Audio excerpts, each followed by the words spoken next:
우리 오늘은 고린도전서 10장 1절부터 있는 말씀을 함께 공부하겠습니다. 고린도전서 10장 1절부터 우리 함께 읽겠습니다. 형제들아, 너희가 알지 못하기를 내가 원치 아니하노니 우리 조상들이 다 구름 아래에 있고 바다 가운데로 지나니. 형제들아, 너희가 알지 못하기를 내가 원치 아니하노니, 우리가 이 세상에 살면서 몰라야 될 것이 있고 꼭 알아야 될 일이 있는 것입니다. 몰라야 될 일은 사탄의 모든 계획에는 우리가 알 필요가 없습니다. 요사이 인터넷 사이트에 사탄의 음란물이 쏟아지도록 하는데요. 어떤 학생 한 사람이 내게 편지를 써왔습니다. 목사님, 나는 크리스찬 가정의 학생이고 우리 부모님이 내에 대한 기대도 상당히 큽니다. 그리고 나도 하나님의 영광을 위해서 미래에 참으로 훌륭한 인물이 되고 싶은 생각이 간절합니다. 그러나 컴퓨터에만 앉아서 있으면 어찌할 도리 없이 매일같이 음란 사이트로 들어갑니다. 그러니 컴퓨터에 앉을 때마다 음란 사이트에 들어가서 시간 간 줄 모르고, 그러므로 공부를 더 많이 하게 되고 마음은 혼란스럽고 양심적인 고통은 다가오고 갈등의 일로 말로 다 할 수가 없습니다. 나는 이 갈등을 어찌할 바를 모르겠습니다. 반드시 이것이 나쁘고 좋지 않은 것을 알면서도 컴퓨터에만 가면은 나는 음란 사이트로 들어갑니다. 나는 어떻게 해야 되겠습니까? 나에게 카운셀링을 왔습니다. 그 카운셀링은 간단합니다. 나는 그랬어요. 컴퓨터를 집어치워버리라. 컴퓨터를 공부방에 갖다 놓으니까 컴퓨터에 앉으면 공부는 하지 않고 음란 사이에 들어가서 그냥 시간 다 버려요. 컴퓨터를 집어치워버려요. 왜? 유혹이 될 만한 것은 집어치워버리는 것이 좋습니다.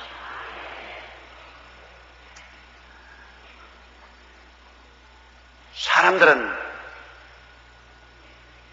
자기는 유혹을 받아도 이길 수 있다고 생각하는데요, 그렇지 않습니다. 근본적으로 인간이 약하기 때문에 유혹을 받으면 유혹에 넘어집니다. 예수를 믿은 사람이 중생을 했는데 언제나 회사에서 집으로 돌아오는 그 길목에 술집이 있어요. 그는 그 술집 앞에 서서 땀을 흘리고 투쟁을 합니다. 들어갈까 말까, 들어갈까 말까. 근데 꼭 들어가고 말아요. 들어가서 곤드레 만드레 취해서 집에 돌아와가지고서는 회개하고 자복하고 괴로워하고, 그러고 난 다음에 이제 마음과 생활을 씻었다고 생각하고 또 직장에 가서 돌아올 때는 또 그 술집 가서 또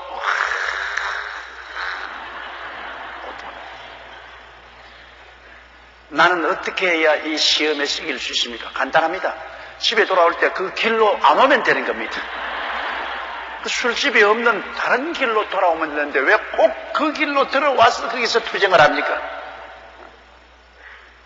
유혹은 피해야 되는 것입니다. 죄는 모르는 것이 좋습니다.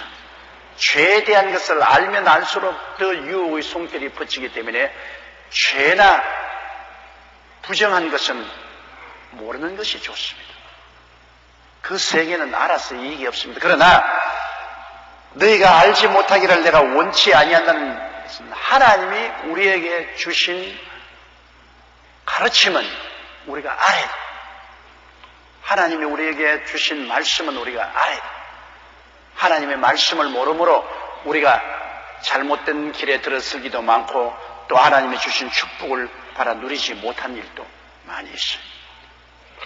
그러므로 죄악의 길은 모르면 모를수록 좋고 하나님에 대한 진리의 길은 알면 알수록 좋습니다.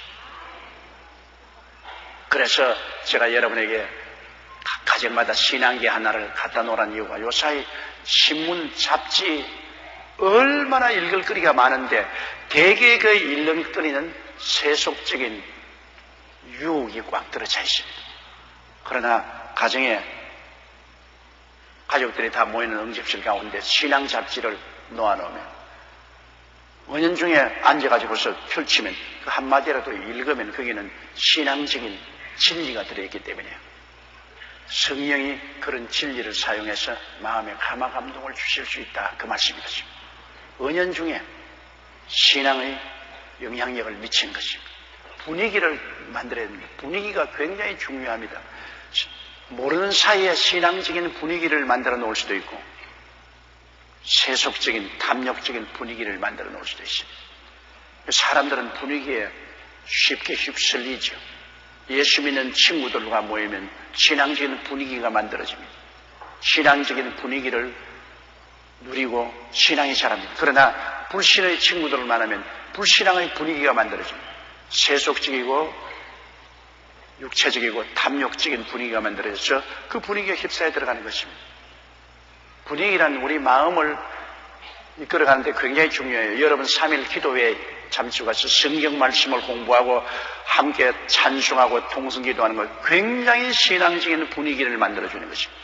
마음의 신앙이 강해지는 것입니다. 그러므로 형제들아 너희가 알지 못하기를 내가 원치 아니한다는 것은 과거에 우리 신앙의 선조들이 걸어오고 체험한 그 경험을 우리가 알면 타산지석이라고 남의 산에 돌 우리 산에 갖다 놓으면 우리 돌 되는 거죠. 남의 경험을 내가 받아들이면 그 경험을 통해서 내게 큰 유익이 될 수 있는 것입니다. 그러므로 이게 바울 선생께서는 구약시대에 구약의 성도들이 하나님과 동행하면서 경험한 그 경험담을 말씀을 해주므로 우리에게 큰 유익이 되게 하려고 그렇게 생각하고 있는 것입니다. 우리 조상들, 즉 믿음의 조상을 말합니다. 우리 혈육의 조상은 아닙니다. 유대민족들이 아브라함과 이삭과 야곱과 그 자손들이 우리하고는 혈육의 조상은 아닙니다. 그러나 영적인 조상이 되는 것입니다. 아브라함은 우리 믿는 자의 조상이 되는 것이기 때문에 우리는 아브라함과 이삭과 야곱이 혈육의 조상은 아니나 믿음의 조상, 영적인 조상이 되는 것입니다. 그들이 애굽에서 다 구름 아래에 있고 바다 가운데로 지났다. 구름 아래에 있다는 것은 그들이 애굽에서 나오자 말자 하나님은 구름 기둥과 불 기둥으로 그들을 덮으십니다. 낮에 여러분 광야를 지날 동안에 구름 기둥이 안 덮으면 그들 얼마 못 걸어요. 얼마나 뜨거운 빛이 그냥 광야에 비치는데 그들의 몸에 있는 수분이 다 증발하기 때문에 그들을 살지 못해요. 그러나 수분이 없는 이런 사막이나 광야는 구름 밑에 들어가면 즉시 시원합니다. 습기가 없으니까 즉시 시원해요. 그러므로 이스라엘 백성들이 광야를 지나올 때 이렇게 구름이 그들 위에 덮으십니다. 그 구름 아래에 있었어요. 구름 앞에 아래에 있었기 때문에 시원했어요. 그 구름이 없었으면 절대로 못 살아나죠. 그 밤에는 불기둥이 있어서 환하게 불기둥이 그들을 감쌌습니다.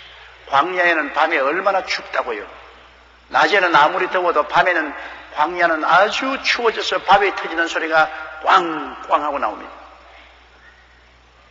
그런데 또 밤에 광야에는 사나운 짐승들도 다가오는 것입니다. 불기둥이 환하게 비치니까 밤에 짐승들 습격도 받지 않고 이방 족속들의 습격도 받지 않고 그리고 또 밤 훈훈한 기운을 만들었습니다. 불기둥이 그들을 훈훈하게 만들었습니다.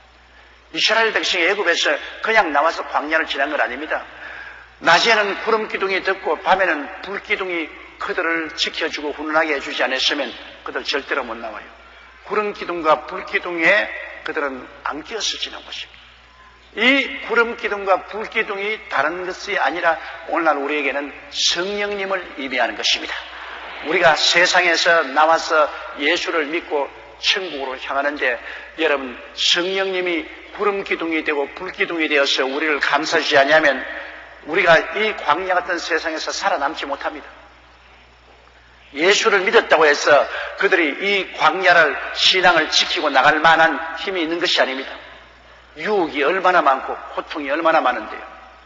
성령이 오셔서 우리를 품어주시고 우리에게 구름 기둥이 되어 주어서 우리를 시원하게 해주시고 불 기둥이 되어서 우리를 훈훈하게 해주시고 성령이 우리를 이끌어 주시기 때문에 우리가 이 광야의 같은 인생길을 믿음을 잃지 않고 걸어갈 수가 있게 되는 것입니다.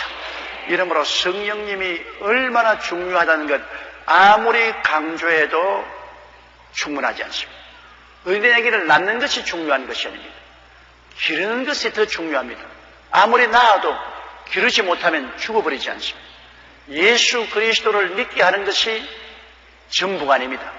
믿고 난 다음에 신앙이 성장하면서 타락하지 않고 자라가게 하는 것이 얼마나 중요합니까? 그러기 위해서는 자라가는데 우리에게 끊임없이 우리를 품어주고 보호해주는 보혜사 성령님이 절실히 필요한 것입니다. 그러므로 성령님을 알아야 돼요. 어린아이가 엄마 없이 살아갈 수 없는 것처럼 우리는 성령님 없이 살아갈 수가 없습니다. 성령님은 우리를 돕기 위해서 항상 곁에 계십니다. 오직 눈에 안 보일 뿐이지. 눈에 안 보인다고 없는 것은 아니잖아요. 여러분 눈에 안 보이는 공기는 늘 숨쉬고 있잖아요. 눈에 안 보인다 뿐이지 성령님은 지금도 여러분과 같이 계십니다. 여러분과 함께 거하시고 여러분 속에 계신 성령님은 인격자로서 그 큰 사랑으로 우리와 함께 계십니다. 이렇기 때문에 우리가 늘 신앙생활에 성공하기 위해서는 성령님을 고의적으로 늘 인정하고 환영하고 모셔드리고 성령께 의지해야만 되는 것입니다. 보혜사 성령께 의지해야 돼요. 성령님이 광야를 지났는데 성령께서 나를 붙들어 주십시오. 성령께서 나를 품어 주십시오. 성령께 늘 의지해야 됩니다. 그러면 성령이 여러분과 나를 하나님의 사랑과 예수 그리스도의 은혜로 우리를 품어 주시는 것입니다. 이스라엘 백성은 모세와 따라 나올 때 구름 아래 있고 그다음 바다 가운데로 지났습니다. 홍해수 가운데로 지냈습니다. 홍해 바다가 갈라짐으로 그 가운데로 지냈지 않습니까? 예, 구름 아래 있고 바다 가운데로 지냈으니 이것은 다른 민족이 이런 체험을 한 적이 없습니다. 인류 역사상 여러분 하나님의 구름 기둥이 와서 덮고 그리고 바다를 갈라서 그 가운데로 지나게 한 그런 민족이 이스라엘 백성 이외에는 없습니다. 하나님이 선택한 민족을 위해서 하나님이 그런 역사를 베풀어 주는 것입니다. 2절요. 모세에게 속하여 다 구름과 바다에서 세례를 받고 모세에게 속했다는 것은 모세의 지도를 받았다. 모세의 인도를 받았다는 거예요. 그리고 그들은 모세와 함께 구름과 바다에서 세례를 받았다는 것은 세례 받았다는 것은 여러분 변화를 말하는 것입니다. 옛사람이 죽고 새 사람으로 태어난 것을 세례라고 말합니다. 우리가 예수 이름으로 세례 받는 것은 아담 후손으로서 세상에 속한 나의 육신의 사람이 예수 그리스도와 함께 죽고 장사 지내고 그리고 그리스도 안에서 거듭나서 하나님의 자녀로 새로 태어났다. 누구든지 그리스도 안에 있으면 새로운 피조물이라. 이전 것은 지나가시니 보라 새 것이 되었도다. 새롭게 된 것을 말하는 것입니다. 여기에 모세에게 속하여 다 구름과 바다에서 세례받았다는 것은 애굽의 노예 생활에서 그들이 벗어나올 때 구름 밑에 있고 바다를 통했습니다. 그러므로 이 구름이 그들을 돕고 그리고 바다를 통해서 애굽을 떠나 광야로 나온 것은 큰 개인적이고 민족적인 변화를 말하는 것입니다. 종살이에서 해방되어 자유인이 되었습니다. 그리고 하나님 없는 백성으로 살다가 이제는 하나님 백성으로 거듭나서 선민이 되었습니다. 이런 큰 변화를 받은 것을 세례라고 말합니다. 굉장한 큰 변화를 받았습니다. 그들이 종에서 자유를 얻고 백성 아니던 사람이 하나님의 백성이 되어서 나오게 된 것은 이것은 하나의 큰 변화인 것입니다. 그 변화의 증거가 바로 구름 기둥이 그들을 덮고 그들이 바다를 지났습니다. 그를 통해서 그들이 변화받은 사람이 되었다는 증거가 된 것입니다. 우리는 예수 그리스도를 믿고 물로 세례받고 성령으로 체험을 받아서 새 사람이 되고 변화받지 않습니까? 이처럼 이스라엘 백성들은 바로 구름 밑에서 세례받고 바다를 통해서 지나오면서 세례를 받았습니다. 세례하는 것은 잠긴단 말입니다. 밥티조, 잠긴. 구름에 덮이고 아유 물 가운데를 지나시게는 물에 잠겨서 나오고 하는 이런 것을 통해서 그들은 한 새로운 민족이 형성된 것입니다. 노예에서 해방된 민족으로서, 자주 독립한 민족으로서, 이스라엘 백성으로서 형성되어서 큰 변화를 가져왔기 때문에 이를 세례로 표시하는 것입니다. 모세에게 속하였다 구름과 바다에서 세례를 받고 3절요 다 같은 신령한 식물을 먹으며. 왜 신령한 식물입니까? 사람이 애써서 힘써서 지은 곡식은 신령한 식물은 아닙니다. 우리가 보리도 심고 밀도 심고 벼도 심고 콩, 잡곡도 심어가 열심히 땀 흘리기 위해서 그래서 그 열매를 먹는 것은 신령한 양식이 아니죠. 육신의 양식이죠. 그러나 왜 이스라엘 백성이 신령한 양식이냐? 그들이 노력하지 아니했는데 하늘에서 내려왔으니까.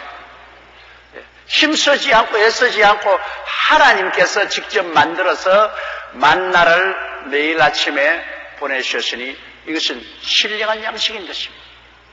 하나님의 손으로 직접 만들어서 보내십니다.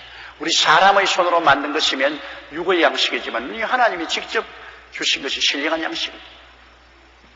우리에게 직접 주신 신령한 양식은 뭡니까? 예수 그리스도가 우리의 신령한 양식인 것입니다. 나는 하늘로서 내려온 떡이니 우리 조상들이 광야에서 먹고 죽은 것과 같이 하여 나를 먹는 자는 영원히 살리라. 우리의 신령한 양식은 바로 예수님이십니다. 왜 예수님이 신령한 양식이냐? 예수님은 사람의 뜻으로 난 것이 아니라 하나님께서 직접 보내주셨습니다. 하나님께서 동정녀 마리아를 통해서 직접 보내주시기 때문에 하나님이 직접 보내주신 하늘에서 온 양식입니다. 이 신령한 양식. 이건 예수 그리스도를 구주로 믿는 것은 우리가 예수를 먹는 것입니다. 예수님을 우리가 믿음으로 모셔드리는 것은 예수님을 영적으로 먹는 것입니다. 그러므로 예수님이 우리의 양식이 됩니다. 또 달리 말하면 예수님은 하나님 말씀 아닙니까? 창세기부터 요한계시록이 육신을 입고 나온 분이 예수님이기 때문에 오늘날 성경 말씀이 신령한 양식이 되는 것입니다. 그러므로 내가 일러준 말이 너희 생명이라고 말했던 것처럼 우리가 말씀을 먹어야 영이 살아요. 육신은 육신의 양식을 먹어야 살고 영은 신령한 하나님 말씀의 양식을 우리가 부지런히 먹어야 돼요. 밥 투정을 하고 안 먹으면 몸이 약해지죠. 하나님 말씀을 자꾸 투정하고 게을러서 안 먹으면 영적으로 약해지죠. 자원한 육신이 건강하려면 무엇이 잘 먹어야 돼요. 자식들도 길러보면 잘 먹는 애가 있고 못 먹는 애가 있잖아요. 잘 먹는 애는 뚝실뚝실하고 건강하고 감기도 잘 안 걸리는데 잘 안 먹는 애는 빼빼하고 감기도 잘 걸리고 몸살도 잘 앓잖아요. 그러므로 말씀을 잘 먹고 소화를 잘하면 영적으로 건강해지는 것입니다. 4절요. 다 같은 신령한 음료를 마셨으니 이는 저희를 따르는 신령한 반석으로부터 마셨으며 그 반석은 곧 그리스도시라. 신령한 음료를 마셨다는 건 보통 물 같으면 강물이 흐른다든지 샘물이 솟아오르는지 아닌데 그들이 마신 것은 터무니없는 것이 물입니다. 그건 뭐냐? 르비딤에서 그들이 물이 없어 다툴 때 모세가 아론과 가서 지팡이로 바위를 치니까 바위에서 물이 솟아났습니다. 여러분, 바위에서 어떻게 물이 나옵니까? 이건 큰 상징입니다. 우리의 만세 반석은 예수님 아닙니까? 여러분, 예수님을 십자가에서 치니까 예수님 몸에서 물과 피가 나왔는데 예수님 십자가에서 흘리신 물과 피가 우리에게는 뭐가 됩니까? 신령한 음료가 되는 것입니다. 예수님이 내 살을 먹고 내 피를 마시라는 거죠. 그리스도를 치니 그리스도에게서 우리가 영원히 사는 신령한 음료가 나왔습니다. 물과 피를 흘리셨습니다. 그 물과 피는 우리에게 참 음료가 되는 것입니다. 그 상징으로 이스라엘 백성이 물이 없을 때 모세와 아론이 르비딤에서 반석을 치니 반석에서 물이 넘쳐나왔습니다. 이 반석은 예수님을 상징하는 것인데 이스라엘 백성에게 이 반석 대신 예수님이 늘 같이 따라다녔습니다. 그러므로 예수님을 통해서 그들은 하나님의 기적을 늘 체험했습니다. 지금도 우리 반석이신 예수님이 우리와 늘 같이 계신 것입니다. 주님 말씀에는 볼지어다 세상 끝날까지 내가 항상 너와 같이 하리라. 너희 두세 사람이 내 이름으로 모인 곳이라 나도 너희 가운데 있겠노라. 우리 반석이신 예수님이 이 자리에 와 계신 것입니다. 우리도 예수님을 통해서 우리가 신령한 생명수를 마시지 않습니까? 예수님 통해서 우리는 성령의 생명수를 마시고 보혈의 은혜를 마셔드리는 것입니다. 우리의 신령한 반석인 예수님이 항상 우리와 같이 계시기 때문에 우리가 믿음으로 기도하면, 예수님 이름으로 기도하면 하늘에 올라가지도 않고 이 자리에서 우리가 성령의 생수를 마시게 되고 예수님의 보혈의 은혜를 마시게 되는 것입니다. 신령한 반석 되신 예수님이 우리하고 늘 같이 계십니다.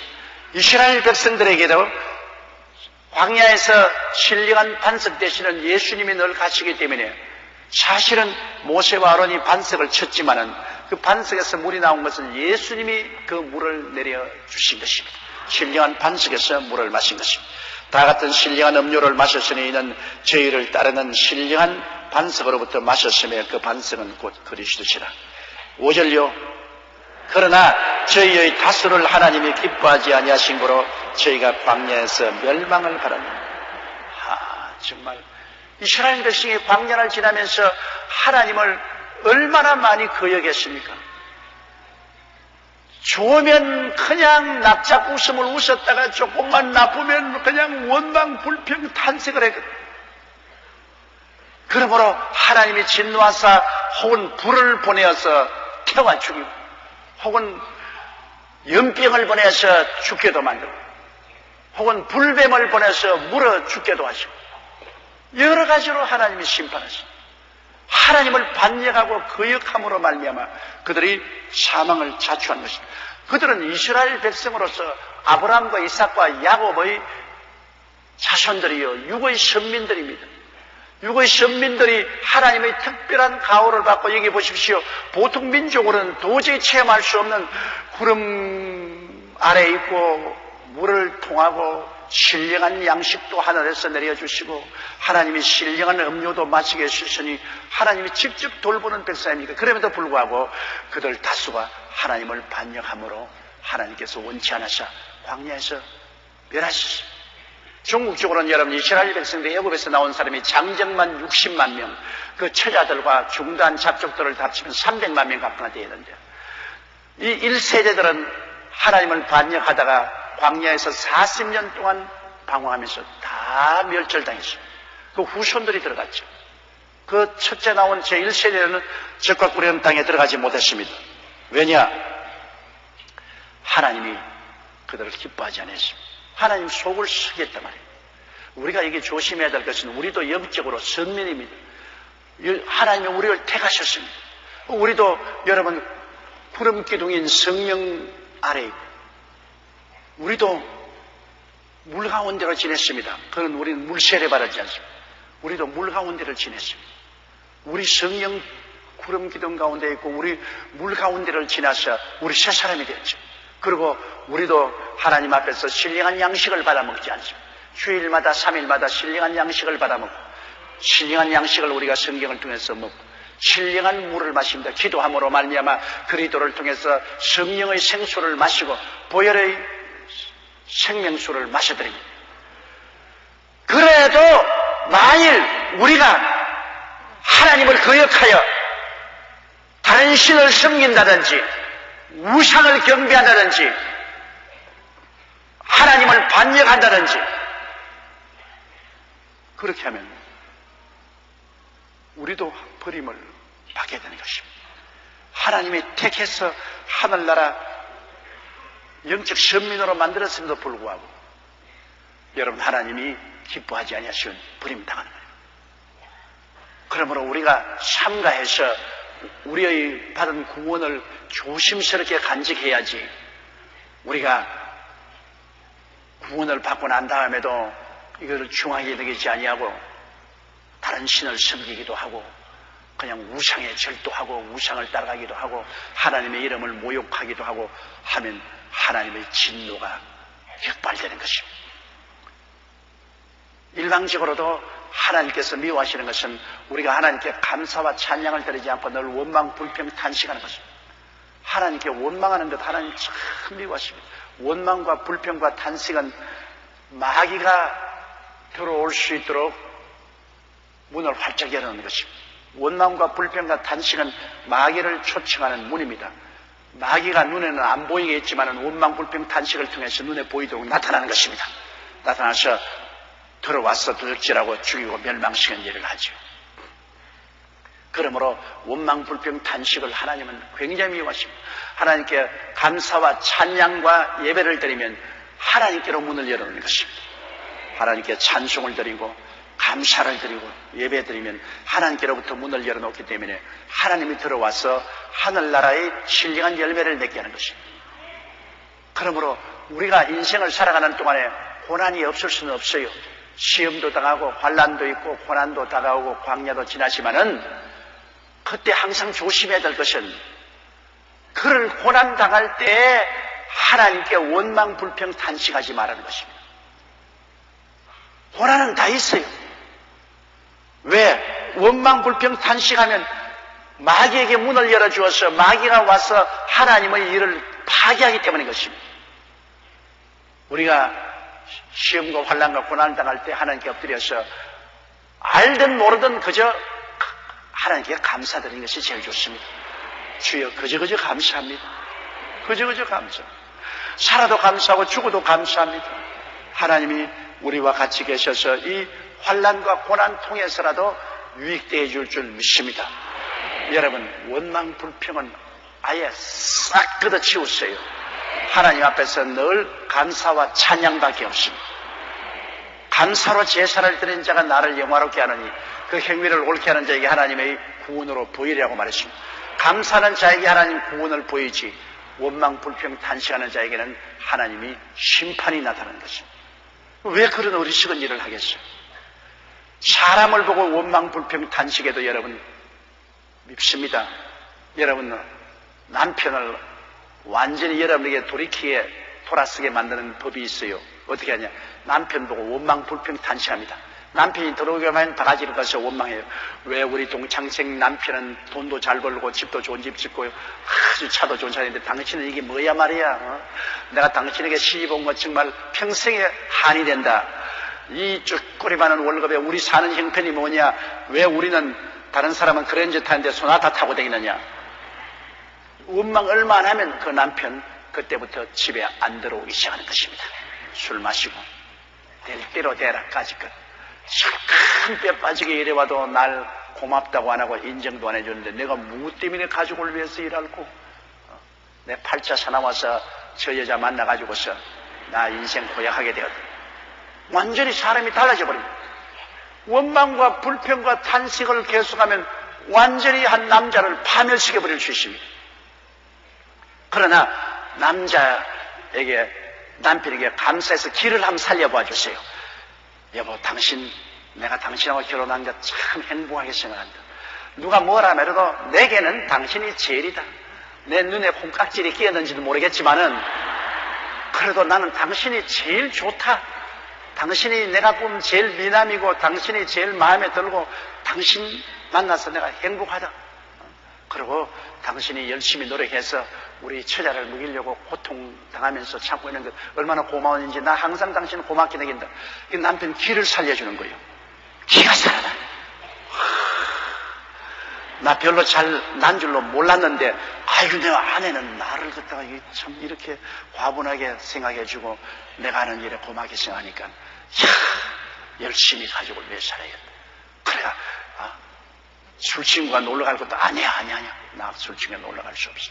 나 세상으로 못 나가. 집에 돌아가야 돼. 애끼고 열심히 노력하고 길을 살려줘요. 남편에게 가장 중요한 서비스가 뭔지 압니까? 남편의 길을 살려줘야 돼요. 길을 죽이면 안 돼. 오늘날 부인들이 남편 길을 실컷 죽여놓고 난 다음에 그 다음 남편 보고 잘해주기로 하는데 기가 죽은 사람이 나가서 뭘 잘해줄 수 있어요? 길을 살려주면 길을 쓰고 잘을 떼려고 애를 쓴다는 거죠. 그러므로 여러분께서 할 수 있는 것은 남편에게 길을 살려주세요. 좋을 때는 길을 덜 살리지 않지만 아주 어려울 때, 직장을 잃었다든지 큰 낭패를 당해들지 할 때, 그때는 정말로 길을 살려줘야 돼요. 용기를 줘야 돼요. 용기를. 내가 이번에 수영로 교회 가서 그 정시화 운동 집회하는데, 제가 외국에서 부흥회한 그 부흥회 장면을 보여주는데, 거기 사람들이 다 날 보고 용기 줘, 용기 줘 자꾸 그러니까, 그 영어를 모르는 어떤 분이 내게 질문하러 왔어요. 그 서양 사람들도 거기 보니까 한국말을 쓰는데요. 그런 무슨 상황이냐? 목사님 보면 용기를 달라고. 용기 줘, 용기 줘.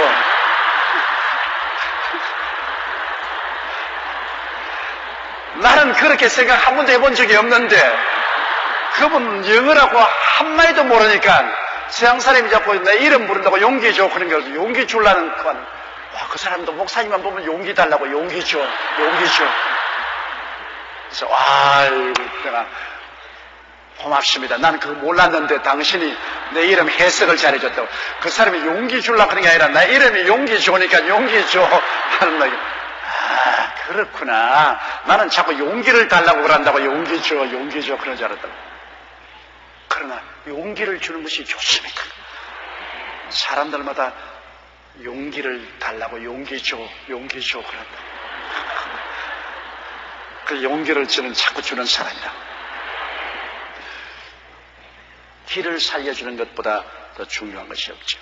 그렇게 하면 사람들은 살아나죠. 길을 죽이면 그대로 죽어버리고 마는 것입니다. 이러므로 우리가 이 세상에 살면서 사람도 여러분 아주 감사하게 느끼고 용기를 주고 길을 살리면 살아나죠. 그러나 사람도 상대방의 원망하고 불평하고 길을 죽여버리면 돌아서게 되는 거죠. 아내들도 그렇지 않습니까? 여러분, 남편이 여러분 아주 길을 살려주면 여러분 신바람 나지요. 여러분에게 와서 여러분을 보고 난 당신 죽어서 다시 태어나도 당신하고 결혼하겠다. 입에 침도 안 바르고 거짓말 하는 사람도 있죠. 그러나 나는 다시 태어나도 당신하고 결혼하겠다. 당신 정말 참으로 나에게 잘해주어서 고맙다. 당신은 정말 나에게는 보배다. 나는 당신을 사랑한다. 그러면 얼마나 기가 살아나고 더 열심으로 가정을 돌보고 남편을 사랑할 마음이 생겼는데, 참 허다한 여자도 뭐 저런 걸 만나가지고서 내 신세 영리 참 쳤다. 이물도 형편에다가 성격도 고약해가지고서 아유 내 발자야. 그러면 여러분 기분이 어떻습니까? 니는 얼마나 잘났다고. 참 내가 너 위해서 평생을 바쳐. 웃기는 소리 하지 마라. 내가 너 같은 놈 위해서 내가 어떻게 내가 평생을 희생하겠니? 아니 완전히 뭐 단절되고 마는 것입니다. 그러니 사람이 말 한마디로 천냥빚을 갚는다고, 내 말로 내가 묶였으며 내 말로 내가 사로잡힌다, 죽고 사는 권세가 혀에 있다고 하는 것처럼 말이 얼마나 중요합니까? 말로 더 완전히 길을 살리기도 하고 길을 죽이기도 하고 친구가 되게 하고 원수가 되기도 하는 것입니다. 사람도 그런데 우리가 하나님 앞에서 말로서 하나님을 원망하고 불피하고 탄식하면 하나님이 지금까지 잘 돌봐주고 은혜를 베풀어 주는데, 그렇게 함으로 하나님의 길을 팍 죽이는 겁니다. 하나님도 인격을 가지기 때문에 하나님을 찬양하고 감사하면 하나님 기가 살아나요. 하나님이 막 기뻐하시고 성령을 주시고 또 복을 주신다. 아예 원망하고 불평하고 탄식하면 하나님의 길을 팍 죽여. 하나님이 우리 위해서 일하고 싶은 생각이 없으지. 아싸라. 하나님이 그냥 고개를 슬렁슬렁 젓고 말아요. 그러면 사탄이 좋다고 뛰어와서 온갖 춤을 다 추는 거예요. 그러니 여러분, 우리가 이 세상에 살면서 하나님의 길을 죽여놓고 하나님께 복을 달라고 할 수 있겠습니까? 하나님 길을 죽이는 가장 좋은 길이 하나님 앞에 원망과 불평과 탄식하는 길. 하나님의 길을 살리는 것은 하나님께 감사와 찬양과 영광을 돌리는 거 아니겠습니까? 그러니 어려울수록 더 하나님의 도움을 바란다면 하나님의 길을 살릴 수 있도록 더 감사와 찬송과 영광을 하나님께 돌려야 될 것입니다. 그러나 저희가 다수를 하나님이 기뻐하지 아니하신 거로 저희가 광야에서 멸망을 바라는 6절요. 그런 일은 우리의 거울이 되어 우리로 하여금 저희가 악을 즐겨한 것 같이 즐겨하는 자가 되지 않게 하랍니다. 그러니 과거에 살아난 분들이 우리에게 거울이 돼요. 다른 사람의 경험이 우리에게 큰 도움이 된다, 그 말씀이죠. 요사이 아르헨틴 같은 남미에서 IMF의 위기를 당하니까 우리에게 배우기 위해서 한국으로 많이 온대요. 한국 사람은 어떻게 IMF를 무사히 지나고 이제는 다시 세계에서 인정받는 경제적인 발전 나라로 인정되는가 배우러 가요. 먼저 지난 사람에게 경험을 통해서 배울 수가 있어요. 그러므로 우리도 우리 성경을 통해서 우리 앞서서 믿은 사람들의 성공과 실패담을 읽어보므로 우리가 거울이 되어 배울 수가 있어요. 저들을 통해서 우리가 배울 수가 있는 것입니다. 그렇기 때문에 신앙생활하면서 많은 시련과 환난과 고통을 당한 사람들의 간증이나 설교를 들으면 우리가 배울 것이 많아요. 왜? 똑같이 우리도 인생길을 걸어가면서 많은 시련과 환난과 고난을 통하기 때문에 우리는 그때 어떻게 살아야 될 것을 경험을 통해서 배울 수가 있어요. 나 시련과 환난과 고통을 당하지 않고 편안하게 지난 사람들을 간증이나 설교를 통해서 별로 우리가 배울 것이 없어요. 그건 왜냐하면 그들이 그 어려운 가운데 하나님을 만나서 그것을 극복하고 이겨낸 그런 실담이 없기 때문에 우리에게 별로 큰 감명을 주지 않은 것입니다. 내가 이번에 수영로 교회 가니까 목사님 한 사람이 내게 와서 가만히 자기가 성공한 목사님들을 보니까 예배 없이 폐병 들린 사람이라. 한경직 목사도 폐병 걸려서 살아났지. 조영기 목사도 폐병 들렸지. 김사만 목사도 폐병 들려 살아났지. 뭐 큰일한 사람마다 다 폐병 걸렸는데. 그래서 자기도 기도를 했답니다. 하나님, 나도 폐병 좀 들리게 해주십시오. 그랬는데 폐병이 안 걸리고 간병이 들려버리고 말았어. 그래서 하나님 물었다. 하나님, 왜 폐병을 달라고 했는데 간병이 들려가지고서 간경화증이 걸려서 간암으로 돌아간다고 의사가 말하는데 왜 이랬습니까? 그러니까 하나님께서 그런 지혜를 주시더랍니다.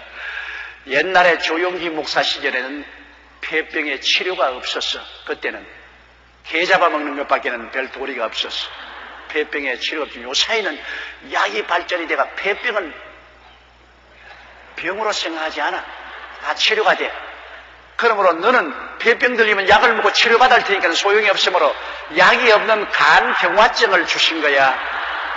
그러니 너도 이제 기도를 결사직으로 해가지고서 하나님 능력으로 나아야지. 약이 없지 않느냐.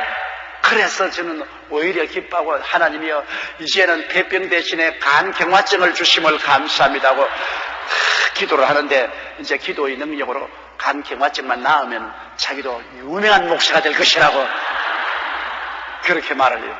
그 경험이라는 것이 그렇게 중요한 것입니다.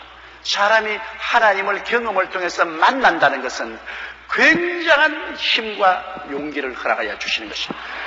하나님에 대해서 이야기를 들은 것하고 하나님을 만나본 것하고 차이가 얼마나 많습니까? 만나본 사람은 정말 담대하게 복음을 전할 수가 있게 되는 것입니다. 자, 그러므로 우리는 경험한 사람들의 경험을 듣고 우리는 그런 것을 통하지 않고 살아갈 수 있도록 그렇게 해야 되겠습니다. 그러면 옛날 사람들이 하나님께 버림을 당한 이유가 어디 있느냐? 7절 보십시다. 저희 중에 어떤 이들과 같이 너희는 우상 숭배하는 자가 되지 말라. 기록된 바 백성이 앉아서 먹고 마시며 일어나서 뛰는다 함 같으니라. 하나님이 여러분 하나님이 두 번째로 미워하는 것이 우상숭배. 첫째는 다른 신을 섬기는. 다른 신을 섬기는 사람은 하나님과 관계가 없어요. 이건 하나님께서 이건 무조건 하고 그것은 지옥으로 가도록 예정해 놓은 사람들. 다른 신을 섬기는. 또 우상을 섬기는 사람은 믿는 자가 우상을 섬긴단 말입니다. 그게 문제입니다.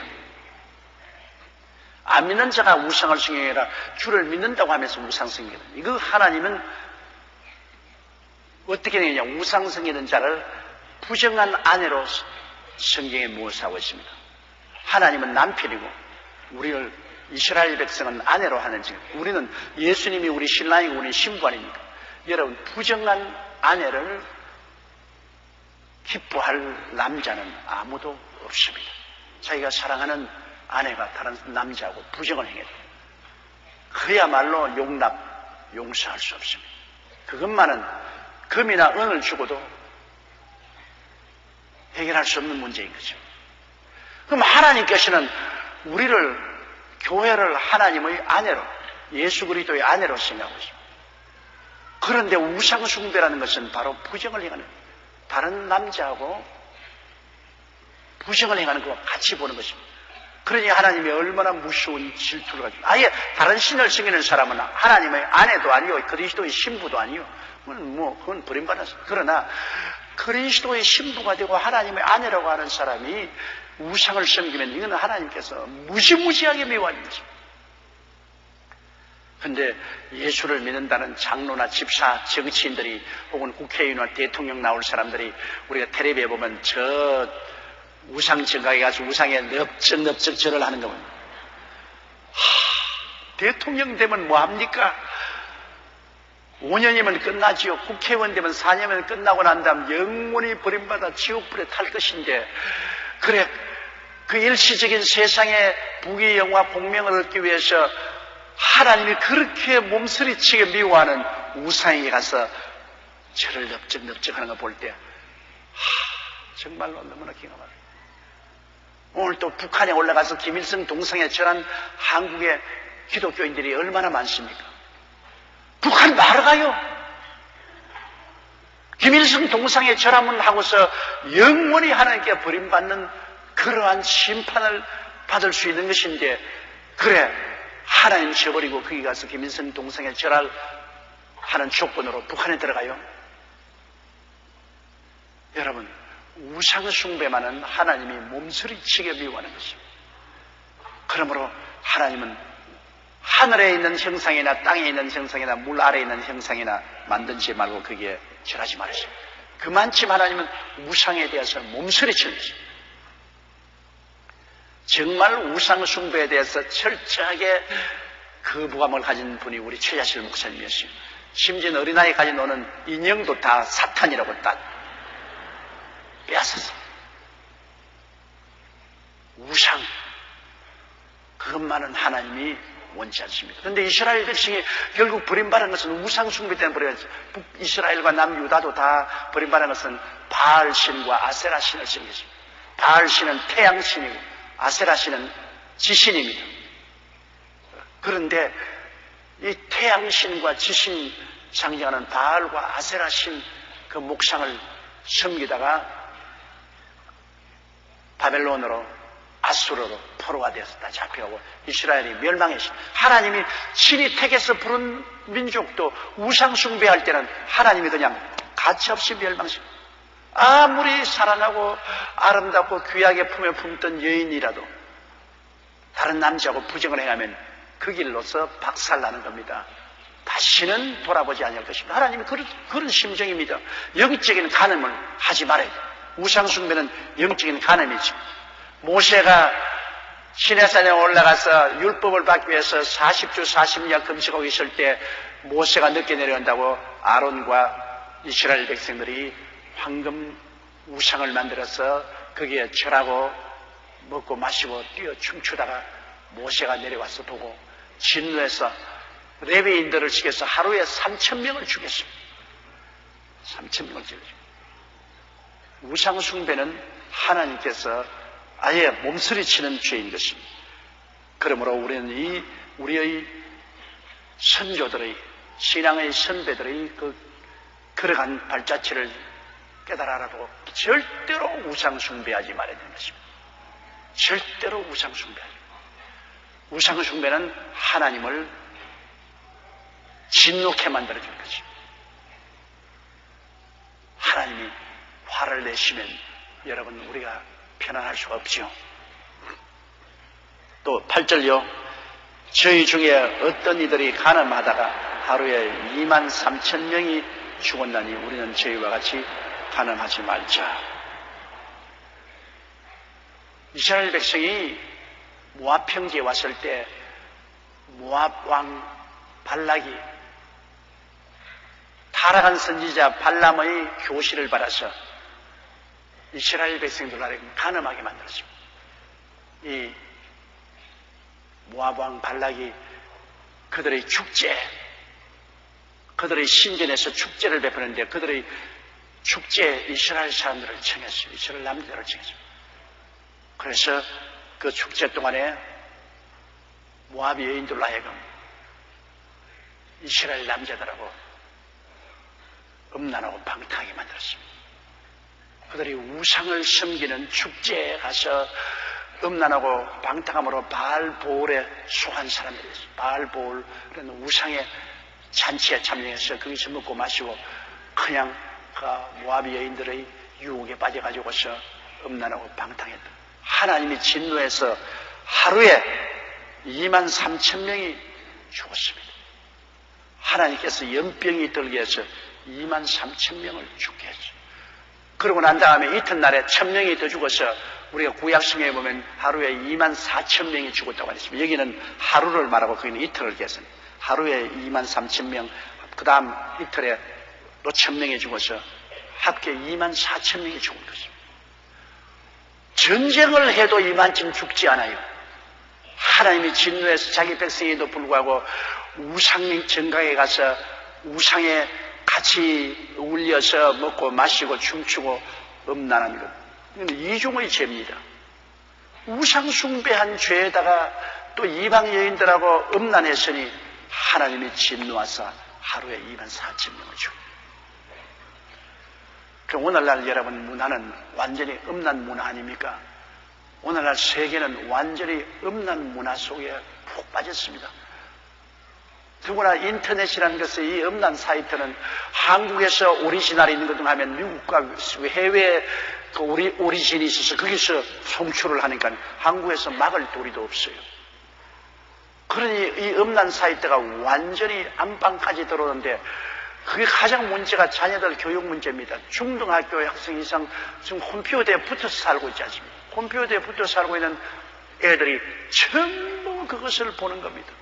뭐 안 보는 애들은 없습니다. 보고. 학교 가면 전부 다 그런 이야기를 서로 나누고 정보를 나누기 때문에 완전히 음란의 시궁창에 빠져 있습니다. 소돔과 고모라성이 되어가고 있는 것입니다. 우리 잘 아는 제2세들이 오늘날 이와 같이 되어가고 있으니 정말로 하나님 앞에 우리 중대한 문제. 이걸 오직 막을 수 있는 길은 그리스도의 복음을 전가하는 길밖에는 다른 길이 없어요. 있는 컴퓨터 없앨 수가 없어요. 세속의 이 문화를 우리가 없앨 수가 없어요. 이 세상 밖으로 나가지 않은 이상은 이 세상에 사는 동안 세속의 문화 속에 우리가 살고 있습니다. 그 세속의 문화 중에 꽃이라고 하는 것이 오늘날 정보 문화인데 그게 컴퓨터가 있어요. 그 컴퓨터를 통해서 이 음란이 홍수처럼 휘몰아치는데 이걸 어떻게 막아요? 여러분 자녀들, 여러분 어른들은 모르고 있을 겁니다. 여러분은 대개가 컴퓨터 키도 못 누르는 사람들이 많아요. 그런데 하루에 내가 이메일이 얼마나 오냐? 평균 3,700통이 오는데 아마 내가 보기에는 여러분 직접 누른 것이 아니라 딸들에게 부탁을 해가지고서 내게 이메일을 보낸 것 같아요. 3,700통.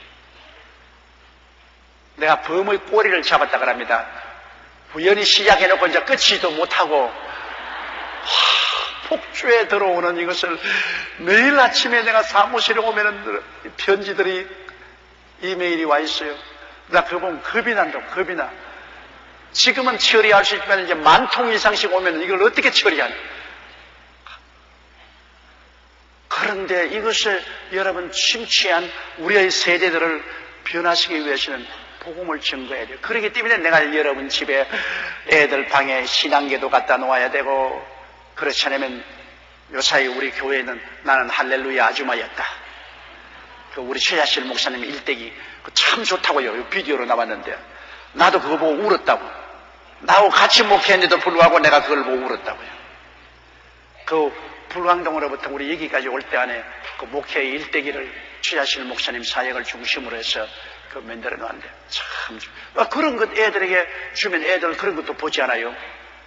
다른 비디오 보지 말고 신앙계도 갖다 놓고 찬송가 탭도 갖다 놓고 설교도 갖다 놓고, 저 설교 별 볼 일 없지만은 그래도 저희 설교 녹음이나 탭을 애들 방에다가 그냥 슬며시 갖다 놓는 거예요. 보라 마라 하면 안 본다고, 청개구리가 돼서 하라면 안 한다고.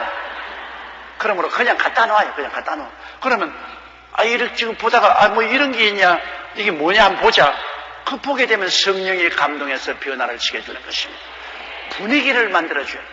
이 시간은 자녀들 보고 명령한다고 명령 듣는 시대는 지나갔습니다. 부모가 명령하면 반대로 행해요. 그러므로 명령하지 말고 분위기를 만들어줘요. 어찌하는지 신앙적인 그리스도를 따를 수 있는 그런 분위기를 만들어줘요. 그리고 악한 문화가 있으면 좋은 문화로서 그들을 상쇄해줘야 돼요. 그러므로 좋은 음악, 좋은 비디오, 좋은 책들 이런 것을 설명시 자꾸 갖다 놓아요. 보든지 말든지 갖다 놓으면 이것이 우연히 그들을 보게 만들어주고, 그리고 악한 문화를 내어쫓고 그리스도의 문화를 그들 속에 심어줄 수 있는 기회가 될 수 있는 것입니다. 이 음란으로 말미암아 하나님이 세계를 심판하십니다. 이렇기 때문에 오늘 세계에 더 많은 굶주림과 전쟁과 고통이 있는 것은 이 세상 음란 때문에 하나님 심판한 겁니다. 전쟁과 전쟁 소문이 꺼져서 나지요. 전쟁으로 사람이 얼마나 죽습니까? 이것 다 전쟁이라는 것을 통해서 심판한 겁니다. 이 세상에 있는 동안에 우리가 이러한 것을 피할 수는 없지만은, 그러나 우리는 그곳에 빠져들어가지 말아야 될 것입니다. 그 다음 9절요. 저희 중에 어떤 이들이 주를 시험하다가 뱀에게 멸망하였나니 우리는 저희와 같이 시험하지 말자. 주님을 시험한다. 여러분, 사람을 시험하는 것도 좋지 않은데 주님을 시험해보는 것 말이 됩니까? 우리 사람이 누구기에 하나님을 테스트합니까? 회사에서 사원을 모집하면 그들을 테스트해 봅니다. 사원이 될 수 있는지 아닌지. 그리고 또 학교에 입학할 때는 시험을 칩니다. 테스트해 봅니다. 높은 사람이 낮은 사람을 테스트해 보죠. 그런데 감히 사람이 하나님을 어떻게 테스트해 봅니까? 하나님을 모욕해도 유푼수가 있지, 하나님이 과연 우리 가운데 있는가? 하나님이 이 어려운 문제를 해결할 수 있는가? 하나님을 테스트. 이스라엘 백성은 하나님을 광야에서 수없이 테스트했습니다. 하나님이 과연 우리에게 고기를 주어서 먹게 하겠는가? 하나님이 과연 우리에게 양식을 주어서 먹게 하겠는가? 하나님이 과연 우리에게 물을 주시겠는가? 자꾸 하나님을 테스트합니다. 여러분, 하나님은 전지전능 무소부재하신 하나님이요 절대로 능하신 하나님이기 때문에 하나님께 능치 못하심이 없지요. 하나님께는 우리가 간구할 따름이지 테스트해서는 안 되는 것입니다. 하나님을 어떻게 우리가 시험해요? 금방지게. 절대로 이런 금방진 일을 하지, 이건 악입니다. 하나님을 우리가 겸비하게 섬기고 하나님의 도움을 간구하고 기도해야지. 하나님이 하는지 아닌지 우리 한번 보자. 뭐 하나님이 무슨 홍마당에 고개술 삽니까? 시험해보게. 하나님을 시험치 말아요. 하나님을 시험하는 자는 하나님께 진노를 당하게 되는 것입니다. 그들이 하나님을 시험하다가 하나님의 진노에서 뱀을 명해서 뱀에 멸망하지 않았습니다. 뱀에 물려서 수없이 죽었죠. 10절요. 저희 중에 어떤 이들이 원망하다가 멸망시키는 자에게 멸망하였나니 너희는 저와 같이 원망하지 말라. 아까 제가 말씀드린 것이 원망하는 말. 하나님을 원망하다가 하나님이 진노하여서 버려버렸습니다. 원망하면 버립니다. 원망하면 버림을 당해요. 원망을 많이 하는 남편은 아내에게 버림당하고, 원망을 많이 하는 아내는 남편에게 버림을 당합니다. 원망을 많이 하는 성도는 하나님께 버림을 당합니다. 그리고 버림당하니까 멸망당하죠. 그러므로 우리는 원망하지 말고 늘 감사하는 말을 해야 되겠습니다. 11절요. 저희에게 당한 이런 일이 거울이 되고 또한 말세를 만난 우리의 경계로 기록하였느니라. 이것이 우리에게 겨울이 되고 이제 또 말세를 만난 우리들에게는 얼마 이전에 세상이 끝나기 때문에 우리가 경건하게 살고 하나님의 은총 속에 살기 위해서 좋은 교훈이 되는 것입니다. 우리가 거울이 되어서 비춰보기도 하고 좋은 교훈이 되어서 우리는 그렇게 하지 말아야 돼요. 우리는 이런 것을 통해서 하나님께 버림받는 일을 당하지 말아야 되겠다고 우리가 스스로 경계할 수가 있는 것입니다. 12절요. 그런즉 선줄로 생각하는 자는 넘어질까 조심하라. 스스로 섰다고 생각하고 자신 있다고 생각하면 넘어집니다. 모든 일이 다 그렇습니다. 너무 자신 있다고 교만하면 넘어져요. 우리가 옛날에 시험을 칠 때 보니까 저희들 시대에는 초등학교 때도 시험 쳐서 들어가고 중학교도 시험 치고 고등학교도 시험 치고 대학교도 시험 치더라는데요. 시험장에 들어가서 나와가지고서 그 시험 쉽더라, 그 참 문제없더라 하는 놈 치고 안 떨어진 놈 내가 본 적이 없습니다. 시험 치고 난 다음 고추 먹은 소리하고 시험 어렵더라 말이에요. 나는 이 시험 잘못 친 거 보면 얘들이 시험에 척척 걸려요. 시험이 쉽더라고 하고서 나오는 놈은 왜 떨어지냐? 무엇가 뭔지 모르기 때문에 쉬운 거예요. 아는 사람은 쉽지가 않아요. 모르는 사람이 쉽지요. 무엇이든지 여러분 너무 쉽게 생각하면 큰 탈을 당하게 됩니다. 시험도 그렇고 또 운동도 그렇습니다. 운동도 아주 자기가 운동 문제없이 잘한다고 생각하다가 운동하다가 크게 다쳐서 몸에 상처를 입는 사람이 많아요. 아주 모든 것을 두려워하고 겸하게 생겨요. 등산하는 사람은 산을 두려워해야 됩니다. 산이 아직 그 산 내가 늘 올라가는데 두려워할 거 뭐고 올라가다가 넘어지거나 바위에 부딪히거나 상처를 입게 되죠. 언제 어떻게 산을 올라가더라도 산을 두려워해야 돼요. 그래야 조심하게 되고 그래야 상처를 입지 않게 되죠. 섰다 하면 넘어집니다. 우리가 목회를 오래 하는데 제가 45년간 설교를 했잖아요. 그런데 어떤 조그마한 모임에 초청을 받아가면 이건 모임도 적고 내가 45년 동안 설교를 했지 않느냐. 그러므로 그런 조그만 모임에 내가 별 신경 쓸 게 있나. 난 자신 있다. 그런 생각을 품고 나가서 설교를 하다가 그 조그만 모임에서 아주 개망신 당할 때가 있습니다. 왜? 여러분 이런 모임에 나올 때는 굉장히 준비를 합니다. 주의 종이 준비 안 하고 되나요? 기도를 많이 하고 말씀을 묵상하고 그러고 연구하고 그리고 겸허한 마음으로 떨리는 마음으로 나오기 때문에 말씀을 실수 없이 전가할 수 있죠. 그런데 아예 기도도 아니하고 별로 준비도 아니하고 맨날 자신 있다까지 그 문제 없다 나가가지고서 그냥 앞뒤가 막히고 말이 안 나오고 쥐뜯어먹은 소리 나오고 정말 진땀이 나와서 그냥 전진도 후퇴도 못하고 할 때가 많아요. 그런 경험을 제가 많이 했기 때문에 절대로 적은 집회라고 해서 마음 놓고 나가지 않습니다. 사자가 짐승을 잡을 때, 토끼를 잡을 때도 전력을 기울인다는 말이 있습니다. 큰 짐승을 잡을 때만 전력을 기울이라 토끼 한 마리 잡을 때도 전력을 기울입니다.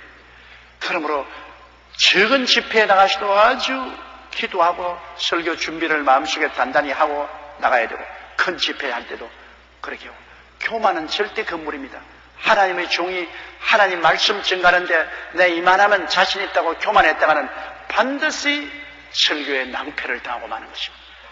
그러므로 하나님은 교만한 자를 물리치시고 겸손한 자에게 은혜를 주신다는 말이 맞습니다, 여러분.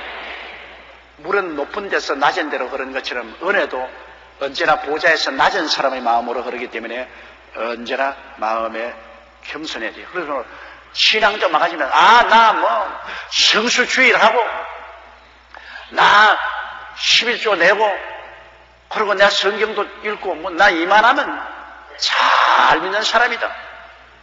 그러다가 그냥 화닥딱 넘어지게 되는 것입니다. 항상 아무리 오래 예수 믿어도 언제나 하나님 성령의 도우심을 구해야 돼요. 성령님, 오늘 또 내 하루를 출발하는데 성령님이 나를 도와주시옵소서. 오늘 또 내가 사업하러 가는데, 직장에 가는데, 내가 가정일을 하는데 성령님 인정합니다. 환영하고 모시드리고 의지합니다. 성령님 나를 도와주시옵소서. 그래서 오늘 또 성공적으로 하루를 살게 해주시옵소서. 이렇게 성령께 부탁하면 교모하게 하기 때문에 성령이 도와주시오. 오늘은 성령님이 안 도와주시다 내 힘으로 할 수 있다까지 그냥 또 박살나죠. 이 섰다 하는 자는 넘어질까 조심하라. 여러분, 항상 우리가 선 것은 하나님의 도움으로 선 것인 것입니다. 내 힘으로 선 것이 아니라는 것을 알아야 되기 때문에 언제나 도움을 베푸는 하나님을 바라보고 하나님께 의지해서 서는 것이지 스스로 서는 것이 아닙니다. 스스로 서면 문은 반드시 넘어져. 하나님께 의지해서 서면 넘어지지 않게 되는 것입니다. 그러므로 신앙도 교만해져서 이만하면 되었다고 하면은 반드시 시험에 빠지게 되는 것입니다. 13절요. 사람이 감당할 시험 밖에는 너희에게 당한 것이 없나니 오직 하나님은 미쁘사 너희가 감당치 못할 시험 당함을 허락지 아니하시고 시험 당할 즈음에 또한 피할 길을 내사 너희로 능히 감당케 하시니. 저는 이 말씀을 굉장히 사랑합니다. 왜냐하면 우리가 살아가면서 크고 작은 시험을 안 당할 수가 없죠. 다 시험은 당합니다. 하나님은 우리에게 시험을 통해서 우리 믿음을 강하게 해주시고 또 마귀는 우리를 시험해서 우리를 도적질하고 죽이고 멸망시키는 시험은 두 곳에서 오는 것입니다. 마귀가 주는 시험은 여러분과 나를 도적질하고 죽이고 멸망시키기 위해서 하는 유혹입니다. 마귀는 유혹을 통해서 탐심을 일으키고 우리를 시험하지요. 하나님이 주시는 시험은 우리가 순종하느냐 순종하지 않느냐를 살펴보아서 순종하는 자에게 더 큰 은혜와 복을 주기 위해서 시험에 붙이는 것입니다. 그러므로 하나님은 여러분과 내가 순종하고 믿느냐 안 믿느냐 이걸 시험해 보시고 마귀는 우리를 유혹을 해서 우리 정욕과 탐심에 떨어지게 하는 시험을 합니다. 그럼 우리에게 두 가지 시험이 있다가 봐요. 하나님은 우리의 믿음과 순종을 시험해 보시고 마귀는 우리의 육신의 정욕, 안목의 정욕, 이 세상의 자랑을 따라 탐심을 일으켜서 우리를 넘어뜨리게 하는 시험을 하는 것입니다. 그러므로 시험은 다가와요. 그러나 사람이 감당할 시험 밖에는 너에게 당한 것이 없나니 하나님께서는 우리를 불쌍히 여기사 마귀도 우리를 감당치 못할 시험 당하지 못하도록 하나님의 한계점을 해주시고 하나님께서도 우리가 감당하지 못할 시험은 허락하지 아니합니다. 그러므로 여러분께 시험을 당하든 난 알아야 될 것은 이것은 내가 감당할 수 있는 시험이라고 알기 바랍니다. 큰 시험이 다가와도 하나님은 그 사람이 감당할 수 있다고 생각하시기 때문에 그 시험을 주는 거예요. 여러분 시험 치고 자식이 죽는 시험보다 무섭지. 나는 우리 교회 장로님 아들 한 사람 아주 대학도 졸업받고 촉망받고 정말로 장래가 촉망되는 아들입니다. 그런데 신앙도 좋아요. 그래서 부모님은 그 아들을 참 희망으로 삼고 좋아했는데 아이 자동차 타고 가다가 전봇대에 받아가지고서 그만 목숨을 잃어버리고 말았습니다. 그 시험 얼마나 무서웠습니까? 세상에 어떤 시험보다도 사랑하는 자식을 잃었을 때의 그 시험이란 말로 형용할 수 없는 것입니다. 그래서 내가 생각해, 아이고 이제 장로님, 권사님 이제 타락해. 이제는 주님 버리겠다. 주님을 믿는데 왜 이런 인생이냐고 버리겠다고 생각해요. 그래서 위에서 기도만 하고 다른 일을 하지 말았습니다. 그런데 그 장로님, 권사님이 능히 그 시험을 이기고 더 튼튼한 신앙 속에 들어오더라고요. 그걸 볼 때 하나님이 그 시험을 이길 수 있도록 감당하지 못할 시험 아니고 그 시험을 이길 수 있는 힘을 주셨구나. 왜 그런 아들을 데려갑니까? 여러분, 그거는 우리가 하나님이 하시는 일은 알지 못하지만은, 그러나 우리가 최소한 아는 바는 의인이 죽는 것은 화해 전에 하나님이 데리고 간다. 그 말씀이 성경에 있습니다. 왜냐하면 하나님은 그 사람의 미래를 알고 계시기 때문에. 가만 보면 그 사람이 지금은 잘 믿지만 미래에 큰 환란이 닥쳐서 예수를 버리고 그 영혼을 잃어버릴 위험이 있으면 하나님 미리 거두어 버린답니다. 화해 전에 하나님이 거두어 가신다. 우리는 모르죠. 하나님은 미래를 아시기 때문에 미래에 가서 영혼을 잃어버릴 위험이 있으면 지금 안 잃어버렸을 때 하나님 미리 거두는 것이 그 사람에게 훨씬 좋지 않습니까? 그러므로 하나님이 거두어 가신다고 성경은 말씀합니다. 화해 전에 하나님이 거두어 가신다. 그러나 그런 큰 시험이 와더라도 하나님이 감당할 수 있도록 힘을 주시는 것입니다. 감당하지 못할 시험 허락하지 않습니다. 감당할 수 있게 시험을 주십니다. 또 성경에 보니까 시험 당할 점에 피할 길을 내서 능히로 감당해야 합니다. 여러분, 이 세상 안 믿는 사람들이 당하는 시험은 동굴입니다. 동굴은 여러분 들어가면 나갈 곳이 없습니다. 원수를 피해서 도망치다가 동굴에 들어가 보십시오. 동굴에 나갈 곳이 없으니 무슨 잡혀 죽죠. 그러나 예수 믿는 사람이 당하는 시험은 동굴이 아니고 터널입니다. 터널은 아무리 어두워도 저 끝이 튀어 있어요. 그러므로 눈 딱 감고 참고 있으면 터널을 통해서 나가는 겁니다.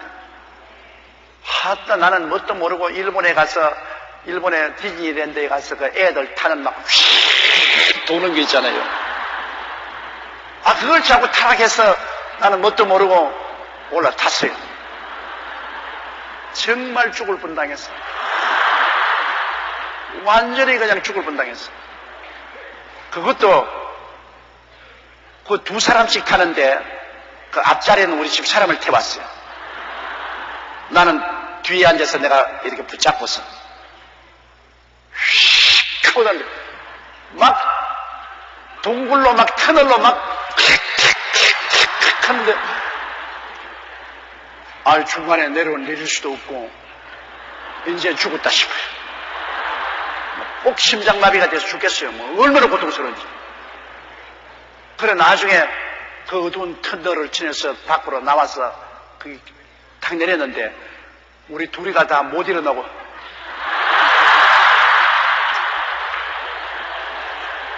여러분 다시 타지 마세요. 여러분은 그런 거. 젊은 애들이나 타지 어른들이 탔다가는 그건 완전히 절단강산이에요. 그래도 고맙게도 터널이 돼서 밖으로 나왔기야 말이지 동굴에 들어갔으면 죽었지 뭐. 우리 예수 믿는 사람이 당하는 시련은 언제나 터널입니다. 아무리 터널이 길어도 끝이 있습니다. 참고 있으면 끝에는 광명한 천지로 나오게 되어서 좋은 일이 생겨요. 그러나 믿지 않은 사람은 그건 완전히 절망이지. 믿지 않은 사람은 하나님이 안 계시기 때문에 그는 완전히 동굴로 들어갑니다. 동굴로 들어가서 나올 구멍이 없어요. 그곳에서 백골이 되고 말아요. 하나님께서는 감당치 못할 시험당함을 허락하잖아요. 그 시험당할 시험에 피할 길을 만들어 놓은 것입니다. 우리가 기도하고 믿고 참으면 그 피할 길을 통해서 나오게 되는 것입니다. 그러므로 저는 이 성경 구절이 저에게는 큰 도움이 많이 되었었어요. 저에게라고 시험이 없습니까?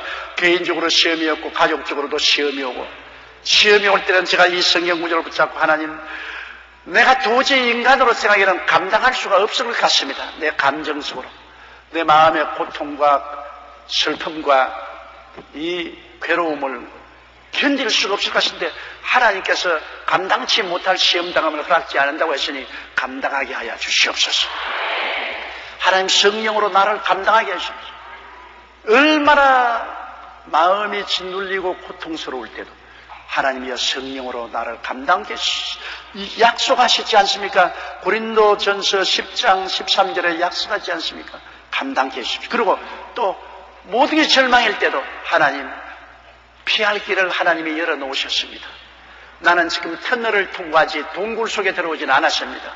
하나님이 피할 길을 만들어 놓았으므로 반드시 시간이 지나면 내가 이것을 피해서 나오게 되므로 주여 나는 참을 수가 있습니다.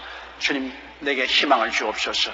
이 성경 구절을 제가 거듭 외우면서 그런 터널을 통과한 기억이 납니다. 여러분들도 크고 적은 시험을 당할 것입니다.